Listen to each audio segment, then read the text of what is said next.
بسم اللہ الرحمن الرحیم۔ محترم سامعین کرام، 40 احادیث کا سلسلہ جاری ہے۔ آج اس سلسلے کی حدیث نمبر 30 پیش خدمت ہے۔ اس حدیث کو امام مسلم رحمہ اللہ نے نقل فرمایا ہے۔ نبی کریم صلی اللہ علیہ وسلم نے فرمایا، ان الاسلام یہدم ما کان قبلہ، کہ اسلام ان تمام گناہوں کو ساقط اور مٹا دیتا ہے جو اس سے پہلے کیے گئے تھے۔ وَإِنَّ الْهِجْرَةَ تَهْدِمُ مَا كَانَ قَبْلَهَا، اور ہجرت ان تمام گناہوں کو ساقط کر دیتی ہے جو اس ہجرت سے پہلے کیے گئے تھے۔ وَإِنَّ الْحَجَّ يَهْدِمُ مَا كَانَ قَبْلَهُ، اور حج ان تمام گناہوں کو ساقط اور مٹا دیتا ہے جو اس سے پہلے کیے گئے تھے۔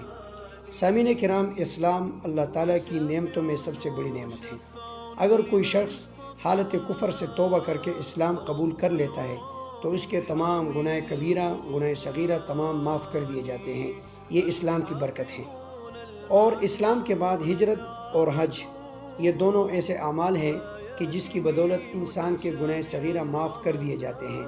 البتہ گناہ کبیرہ کی معافی کے لیے یہ شرط ہے کہ انسان توبہ کرے، اور اگر کسی کا حق اس پر ہے تو وہ حق کی ادائیگی کرے۔ لہٰذا اسلام سب سے بڑی نعمت ہے، اور ہجرت اور حج یہ بھی ان نعمتوں میں سے ہیں جس کی وجہ سے انسان کے گناہ معاف کر دیے جاتے ہیں۔ اللہ عمل کی توفیق عطا فرمائے۔